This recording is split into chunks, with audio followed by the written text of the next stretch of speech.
জয় ঠাকুর। শ্রী শ্রী রামকৃষ্ণ পুঁথি তৃতীয় খণ্ডের অন্তর্গত রামের দীক্ষা ও সুরেন্দ্র মিত্রের আগমন এই অধ্যায় থেকে আজ আমরা ষষ্ঠ দিন পাঠ করছি। 407 পর্ব, পৃষ্ঠা সংখ্যা 263। এর আগের দিনের পাঠে আমরা দেখেছি বাড়ির গিন্নির বারণ শুনে অর্থাৎ নিষেধ শুনে মনমোহন মনের দুঃখে চোখের জল ফেলতে ফেলতে রামচন্দ্র দত্তকে সঙ্গে নিয়ে রাস্তা হাঁটছেন আর কাঁদছেন। কেননা তার বাড়িতে মেয়ের গায়ে জ্বর এসেছে, সেই জন্য তার গিন্নি বলেছিল আজকে কি না গেলেই নয়, আজকে কি ওখানে যাওয়াটা খুবই দরকারি। মনমোহন মিত্রকে খুবই প্রতিকূল পরিস্থিতির মধ্যে দিয়ে এই ঠাকুরের পথের দিকে এগোতে হচ্ছে। কেননা কিছুদিন আগেই তার এক পিসি তাকে যেতে মানা করছিলেন, এখন তার গিন্নিও তাকে মানা করছেন ওইখানে যেতে। তাই তিনি মনের দুঃখে এইখানে যাচ্ছেন, ঠাকুরের কাছে যাচ্ছেন আর বলছেন শুধু আমার একার নয়, এ সংসারে সমস্ত যাদের যাদের বাড়িতে ঘরে এই ধরনের প্রতিকূলতা আছে সেই সকল পতির কি দুর্গতি এই ভাবছেন আর চোখের জল ফেলতে ফেলতে নানান দুঃখের কথা মনে করতে করতে এগিয়ে চলেছেন। তাই শেষকালে বলছেন যে হে প্রভু শক্তি দাও, হে বিপদ ভঞ্জন, হে বিপদ বারণ, তুমি শক্তি দাও যেন বাড়ির এই ধরনের মায়া পাশ বন্ধন কেটে বেরোতে পারি না। আর তা যদি না বেরোতে পারি তাহলে সেই ধরনের রমণীদের হাতেই আমাদের মৃত্যু, অর্থাৎ সেখানেই জীবনটা শেষ হয়ে যাবে, অবধারিত হবে। তাই তুমি শক্তি দাও যেন সেই বন্ধন কেটে আমরা অগ্রসর। এই অবধি গতদিন পাঠ করেছিলাম আমরা। তারপরের অংশ হচ্ছে এইবার ঠাকুরের কাছে তারা এসে পৌঁছালেন। উতরিয়া দুইজনে শ্রীপ্রভু যথায়, বিষণ্ণ বদন ভারী দেখিল তাহায়, অবিরল অশ্রুজল বক্ষ বিগলিয়া, রক্তিম নয়নদয় কান্দিয়া কান্দিয়া করজোরে জিজ্ঞাসিল শ্রী মনমোহন, কেন দেখি হেন প্রভু বিষণ্ণ বদন। উত্তরিলা প্রভুদেব শোকার্ত বচনে, আর বাছা হেতু কথা জিজ্ঞাসিছ কেনে।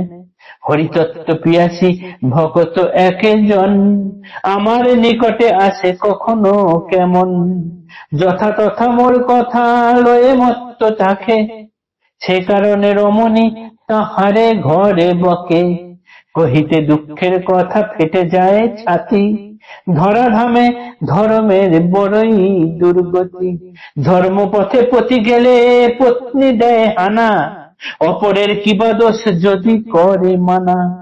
পাছে বাছা রমণীর শুনে নিবারণ, তাই মনোবেদনায় ঝরে দু নয়ন।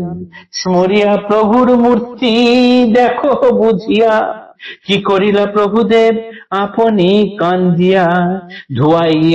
ধুয়াইলা একেবারে নয়নের জলে, ভক্তের সংসার আসক্তি কুট ফলা হলে।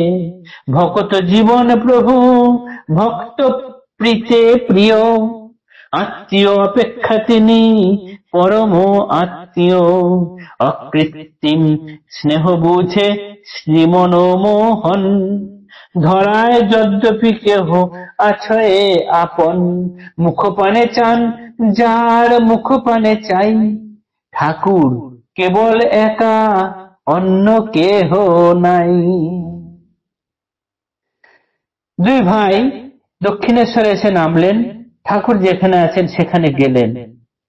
যেতেই তারা দেখলেন ঠাকুর মুখ ভার করে রয়েছেন, দু চোখ দিয়ে জল বিগলিত হয়ে, অর্থাৎ গলে জল পড়ছে, দু চোখ দিয়ে জল ঝরছে, তিনি অঝরে কেঁদে যাচ্ছেন, চোখ লাল হয়ে গিয়েছে। হাত জোর করে মনমোহন তখন জিজ্ঞাসা করছেন, ঠাকুর আপনার এই ধরনের বিষণ্ণ বদন কেন, আপনার কি হয়েছে বলুন। ঠাকুর তখন শোকার্ত ভাবে বললেন, আর বাছা কেন জিজ্ঞাসা করছো, কেন এরকম করছি। হরিতত্ত্ব পিয়াসী আমার এক ভক্ত, সে আমার নিকটে মাঝে মাঝে আসে, আমার কথা তার ভালো লাগে, তাই এখানে সেখানে যেখানে যায় সেখানেই সে আমার কথা বলে, এই নিয়েই সে মেতে থাকে। কিন্তু এটি তার বাড়ির লোকের সহ্য হয় না, তারা চায় না যে তার এই লোকটি এখানে আসুক। বাড়ির লোক তাকে বরাবর বাধা দিতে থাকে, বকাঝকা করে, যেন সে এখানে না আসে সেই ব্যবস্থা করে।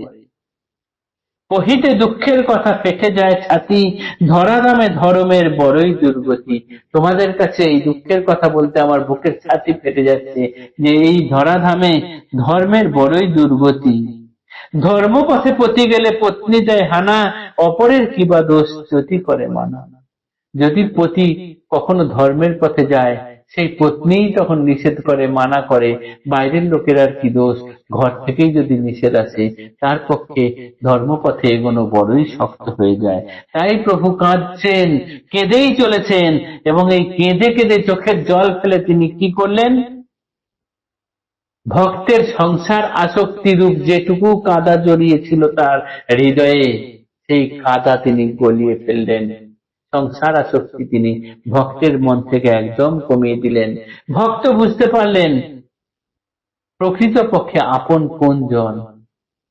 কেননা এই ধরাতে যদি কেউ আপন বলে আছেন, তিনি একমাত্র এই প্রভুই, যার মুখের দিকেই আমরা চেয়ে থাকি।